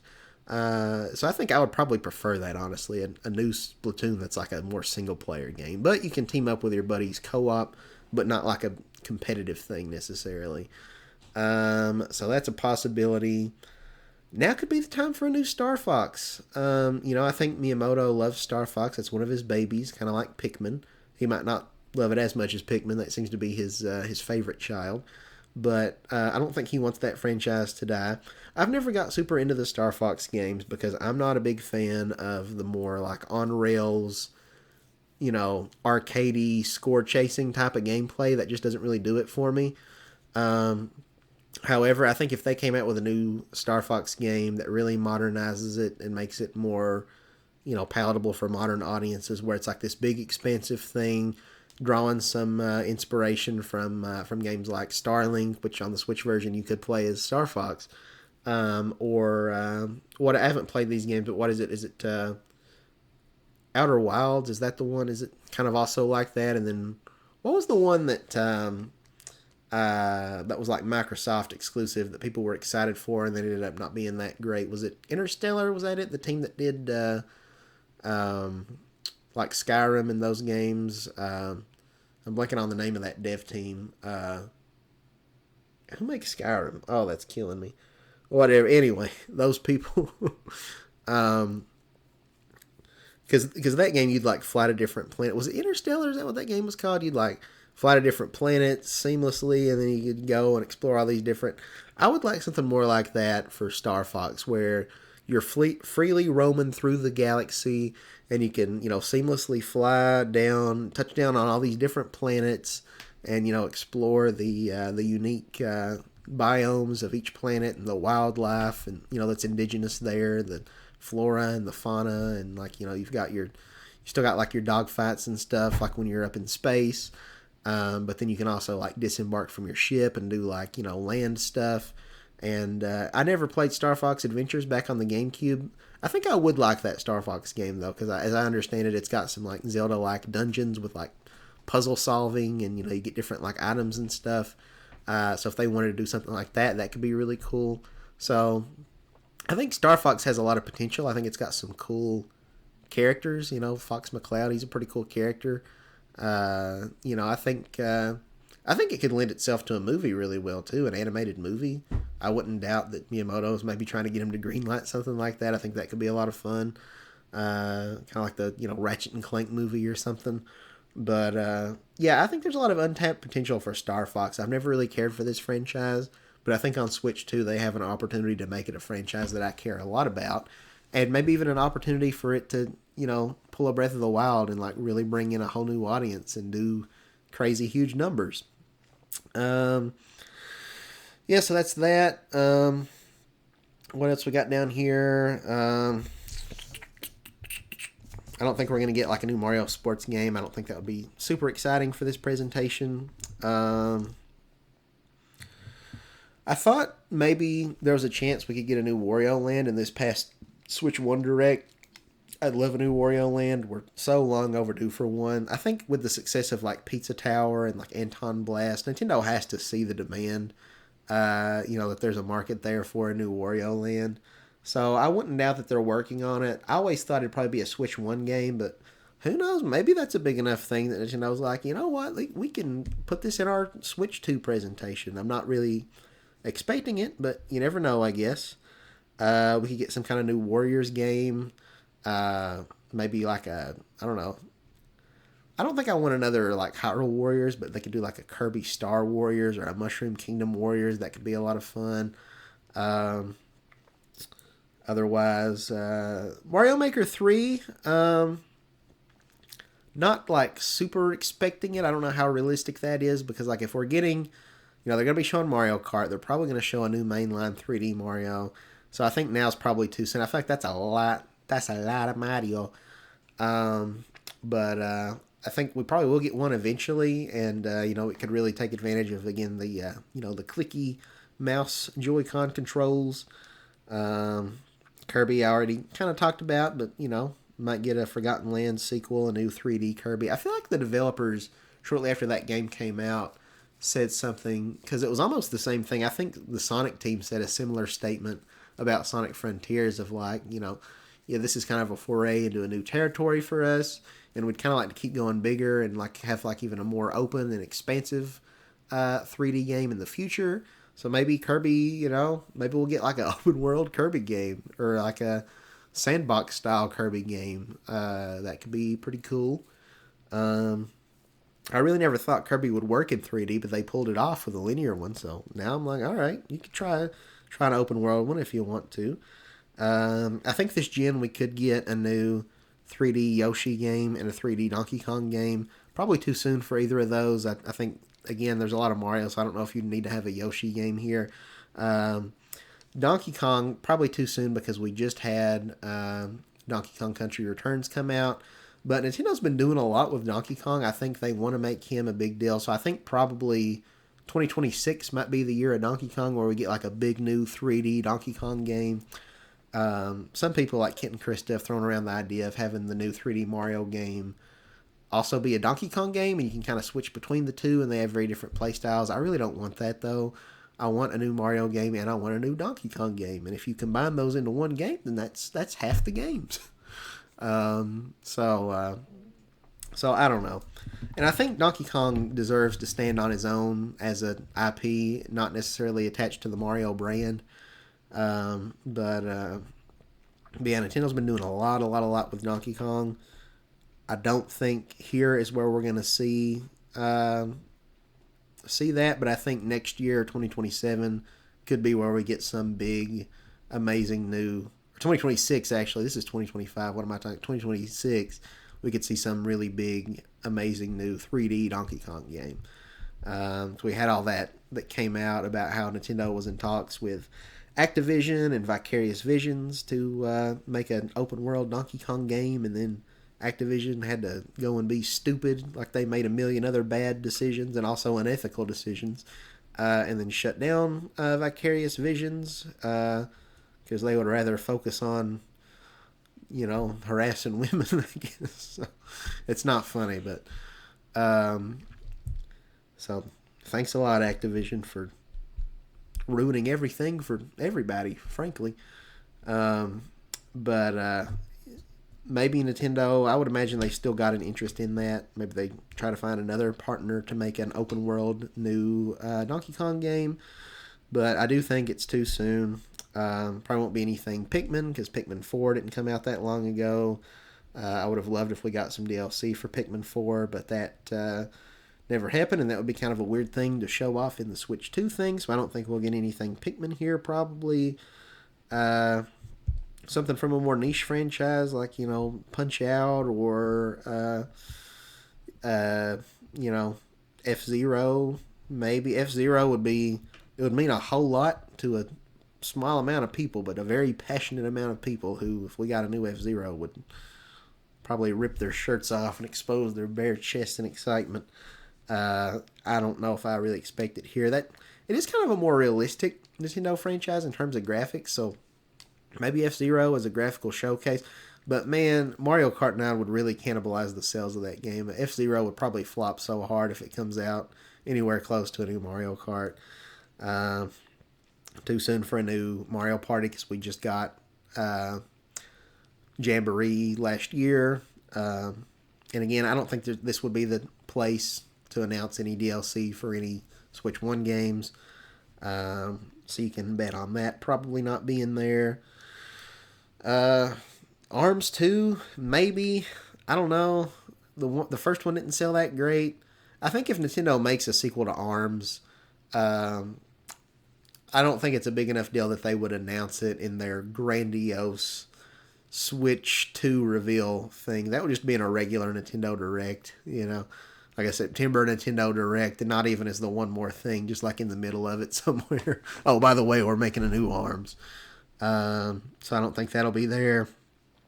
I really don't think Punch-Out will be either.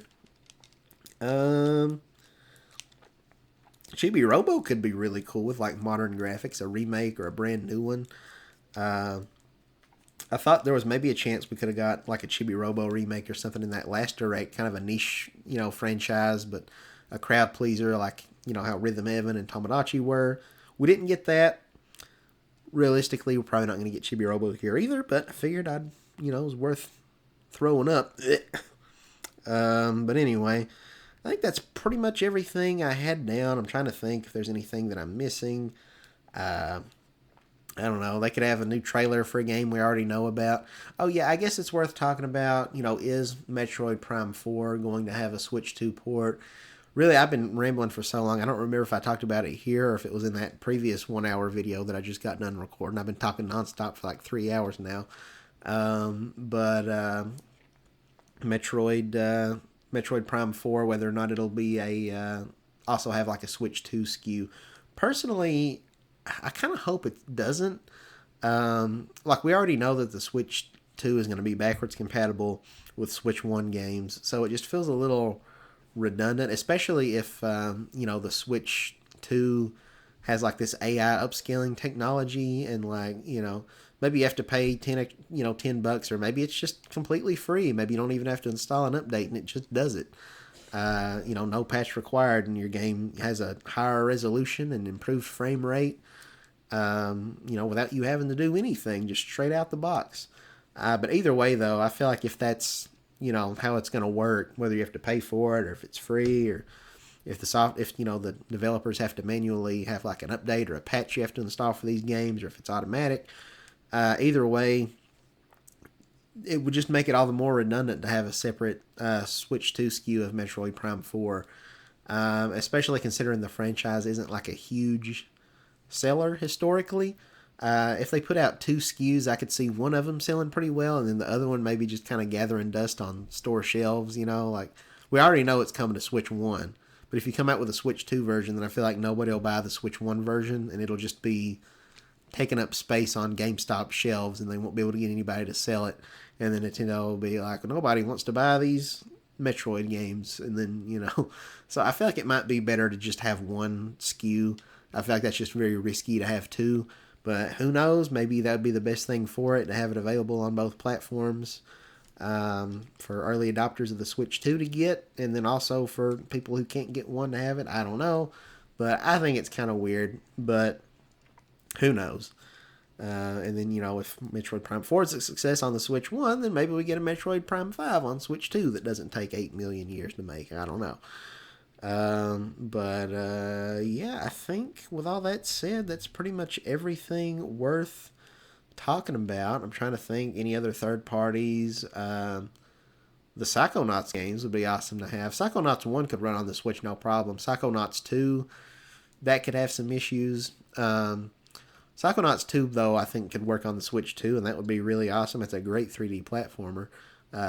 Play that game if you haven't played it. It offers a pretty good commentary on mental health. It's like a lot of the same stuff I've learned in therapy. I didn't expect the game to be so deep, but it's also really funny. It's got some good dark humor, and the gameplay is like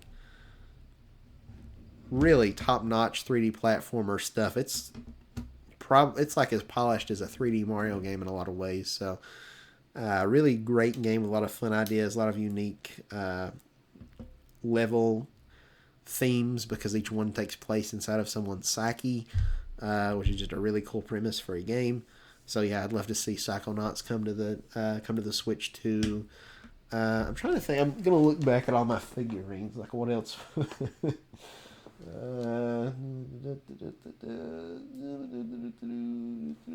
my amiibo shelf. Yeah, I don't know. They could give us a. I'd love to see if Gears for Breakfast is ready to announce a new Hat in Time game, a Hat in Time 2 first look in the Nintendo Direct presentation. First look at, looks like we're probably going to get like a 3D Shovel Knight game. That sounds pretty sick. Are we going to see that here? Trailer for Yooka Replay. I'm excited for that game, but I don't really need a trailer for it at the Nintendo thing, so I kind of hope not. Save the time for the bigger deal announcements. Oh yeah, according to some of the patents and stuff that we've seen, apparently you'll still be able to scan NFC figurines, so we'll probably still have Amiibo on the Switch too. So might they talk about that here? Maybe show off a new Amiibo for one of the games that they announced or something. I don't know, but we'll have to wait and see. But yeah, I guess that's pretty much all that I have to say. I keep saying that, and then I think it's something else. Oh, what about the battery life? I hope it's good. 3-hour minimum is like, I don't think too big of a deal, but if they can do more than that, then that's great. I think realistically it probably will be more. I think maybe 4 to 5 hours, possibly, because I think the Switch, the later versions of the original Switch, and then also the OLED had a better battery. which obviously the Switch 2 is going to probably be a lot more graphically intensive, so maybe it's going to drain it quicker. But I don't know. I feel like, it's still got the same kind of format, as the Switch, with it's got the NVIDIA, Integra chips or whatever. And so I feel like they've refined that enough that it's like, yeah, it's more powerful, but we still, we've optimized this enough we can still get a good battery out of it. So I'm not really concerned about that. I think it could be a 4 or 5 hour battery, but even if it's only like 3 hours, hopefully no less than that. But if it's 3 hours, my Switch, if I'm going to go somewhere, then my Switch has probably been sitting in the dock, and so it's at 100% fully charged and ready to go anyway. And if I'm going to be staying in a hotel for a week, if there's like somebody, I don't know, somebody's sick and they're in the hospital out of town, then, I bring the charger, charge it. But, yeah, I think I've never had an issue with battery life on my Switch 1, really. So yeah, I think that's all for real this time. Nothing else left to say, right? Yeah. Yeah, maybe streamline the, friend services, the online stuff, you're like with lobbies and stuff like that. I don't know. People talk about not liking friend codes and wishing you just had like a, gamer tag or whatever. Maybe they'll do that. Will there be achievements? I don't really care that much about achievements. I kind of hate achievements. I might be in the minority on that. It's kind of neat how like other people in your friends list can see all the trophies you've unlocked or whatever. You can kind of, I guess, in a way, compete with each other. Who can collect the most trophies. But trophies, to me, they just kind of annoy me. It's like they'll pop up. Like, I feel patronized. It's like, good job. You got a bronze trophy for jumping over that barrel. Like, whoop-de-friggin' do. Thanks for, patronizing me. So, I don't know. I don't care about trophies. It's kind of like Mario Odyssey, how people talk about like the too many moons problem. You just kick a moon and then, or you kick a rock, a glowing rock, or you ground pound on the glowing spot. It's like It's like, Mrs. Puff, I don't feel like I really did anything. It's kind of that mobile game instant gratification thing to give you that dopamine hit, but it does it so many times that the returns are diminishing, and so I don't know. I don't really care that much about achievements.